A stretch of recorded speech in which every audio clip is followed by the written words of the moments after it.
Tuhan, segala pujian, pengucapan syukur dan terima kasih kami naikkan Bapa. Tiba saatnya kami masuk dalam firman-Mu. Urapi hamba-Mu, urapi firman-Mu, dan berkatilah sidang jemaat Tuhan dengan firman-Mu ya Bapa. Kami terima firman Tuhan dalam nama Tuhan Yesus Kristus. Haleluya, haleluya.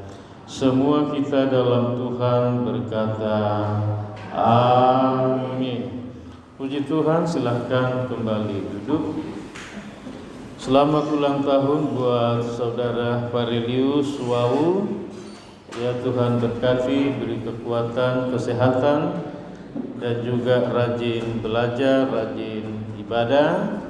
Ya, dan Tuhan tolong dalam seluruh pendidikan sekolahnya. Ya baik, mari kita bersama-sama membuka Alkitab kita malam ini dari Kisah Para Rasul. Ya, ini masih ada yang kosong di depan sini aja, jangan numpuk di belakang. Kisah Para Rasul pasal yang ke-9 pada ayat yang ke-31. Ya. Kisah Para Rasul pasal 9, kita akan membaca ayat yang ke-31. Ya. Baik, kalau kita sudah dapat, kita baca bersama-sama firman Tuhan ini. 2, 3. Selama beberapa waktu, jemaat di seluruh Yudea, Galilea dan Samaria berada dalam keadaan damai. Jemaat itu dibangun dan hidup dalam takut akan Tuhan. Jumlahnya makin bertambah besar oleh pertolongan dan penghiburan Roh Kudus. Semua yang percaya berkata amin. Saudara yang kasih dalam Tuhan, pada kalimat yang pertama, selama beberapa waktu, jemaat di seluruh Yudea, Galilea dan Samaria dikatakan berada dalam keadaan damai. Saudara, saya coba memperhatikan kalimat ini. Ternyata sebelumnya baik jemaat Yerusalem, jemaat Yudea, jemaat Samaria dan Galilea ini berada dalam keadaan yang sukar. Kenapa? Karena mereka mengalami penganiayaan. Mengapa mereka mengalami penganiayaan dan gangguan, saudaraku itu? Karena dikatakan pertama, sejak Kisah Rasul pasal 2 itu pada hari Pentakosta, ke-120 murid itu dipenuhkan oleh Roh Kudus. Kemudian 3.000 orang Yahudi penduduk Yerusalem dan pendatang dari berbagai macam negara pada saat itu yang memberi diri dibaptis, sehingga Yerusalem itu dipenuhi dengan pengajaran Yesus Kristus. Di sementara di situ sudah ada agama yang lama, yaitu agama Yahudi yang bersumber atau mengakar kepada hukum Taurat. Sehingga para ahli-ahli Taurat, imam-imam ini, pemimpin-pemimpin agama Yahudi, menjadi marah, saudara-saudara yang kasih dalam Tuhan. Sehingga apa yang harus mereka lakukan untuk memperkecil atau mempersempit pergerakan daripada pengikut-pengikut Tuhan Yesus ini adalah melakukan penganiayaan. Nah, saudaraku yang dikasih dalam Tuhan, sehingga dari Yerusalem ini dia tersebar ke Yudea, Samaria, Galilea, bahkan ke berbagai benua dan negara pada saat itu, saudara kasih dalam Tuhan. Ternyata kalau kita perhatikan di dalam kisah para rasul, saudara kasih dalam Tuhan, yang jadi donaturnya di sana, sponsornya di sana, jadi dalangnya penganiayaan itu adalah seorang muda yang bernama Saulus. Termasuk ketika Stefanus disidang dalam mahkamah agama Yahudi, sehingga sidang itu memutuskan bahwa Stefanus harus dihukum mati. Dengan cara dirajam atau dilempar dengan batu. Lagi-lagi yang bertanggung jawab sebagai penanggung jawab di situ adalah Stefanus. Saul atas kematian daripada Stefanus ini. Tentunya muncul pertanyaan, saudara, mengapa sampai hal ini terjadi seperti itu?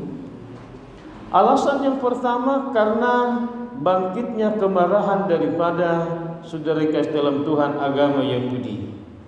Yang kedua, memang Tuhan mengkehendaki terjadi seperti itu, supaya pengikut Tuhan tidak hanya berkumpul di Yerusalem saja. Kan Tuhan bilang, kalau Roh Kudus turun ke atas kamu, kamu akan menjadi saksi bagiku di Yerusalem, di Yudea, di Samaria, bahkan sampai ke ujung bumi. Dengan adanya penganiayaan itu, maka pengikut-pengikut Tuhan itu pergi ke Yudea, Samaria, Galilea, bahkan sampai ke seluruh dunia. Dan di mana-mana mereka berada, selalu mereka bersaksi. Sehingga di tempat-tempat itu berdirilah sidang-sidang baru atau jemaat-jemaat baru. Jadi terpenuhi kisah 1 itu ayat 8. Kalau Roh Kudus turun atas kamu, kamu menjadi saksi bagi Tuhan. Nah, saudaraku yang dikasih dalam Tuhan, semuanya ini adalah pekerjaan siapa? Ini adalah pekerjaan daripada Roh Kudus. Kita masuk kembali, saudara kasih dalam Tuhan, perhatikan dalam Kisah Rasul pasal 9 ini ayat 31.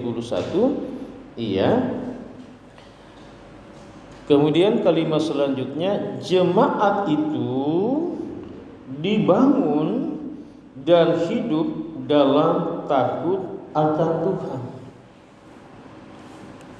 Saudara, ayat ini yang pertama tadi dikatakan bahwa jemaat itu berada dalam keadaan damai.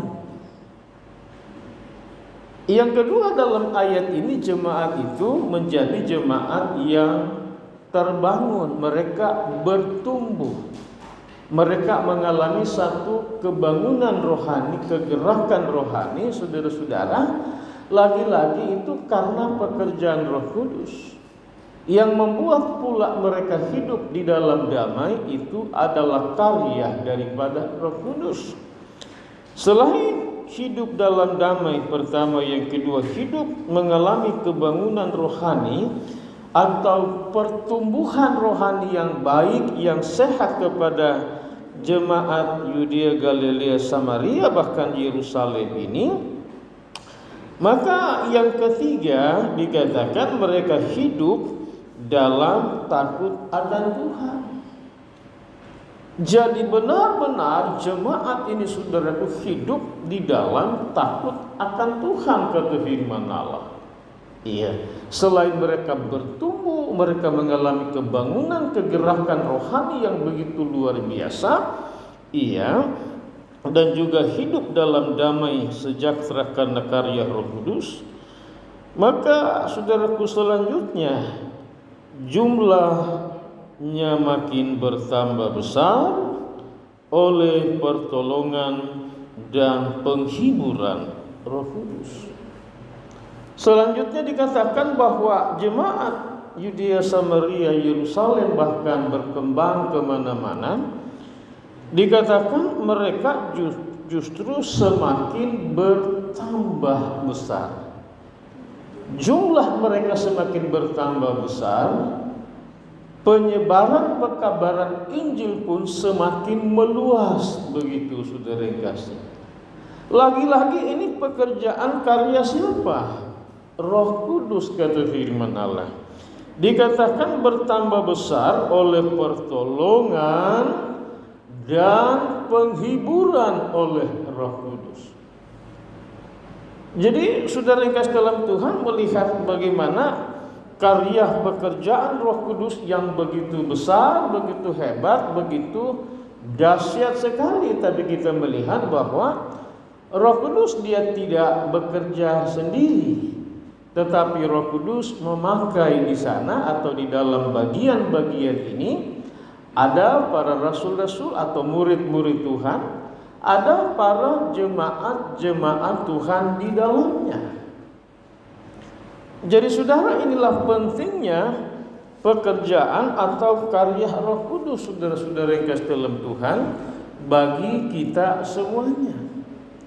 Saudara dan saya, kita semua ini adalah partner, adalah mitra kerja daripada Roh Kudus.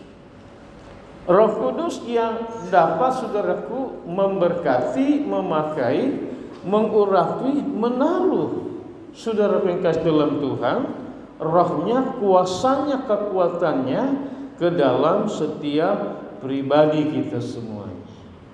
Dan saudaraku, perhatikan dalam ayat ini bahwa mereka semakin bertambah besar oleh pertolongan dan juga oleh penghiburan Roh Kudus. Roh Kudus yang menjadi penghibur, yang menguatkan, yang meneguhkan, yang memberkati dalam segala sesuatu. Amin. Maka demikian pula dengan kita semua yang ada pada malam hari ini. Malam ini adalah malam yang ketujuh, saudara yang kekasih. Mari kita mengarahkan segenap hidup kita kepadanya. Biarlah Tuhan memenuhi kita dengan rohnya yang kudus. Karena Tuhan mau menjadikan kita semua sebagai partnernya, sebagai mitranya, sebagai kawannya, sebagai sahabatnya, sebagai alatnya. Amin. Haleluya. Tuhan Yesus memberkati kita semuanya.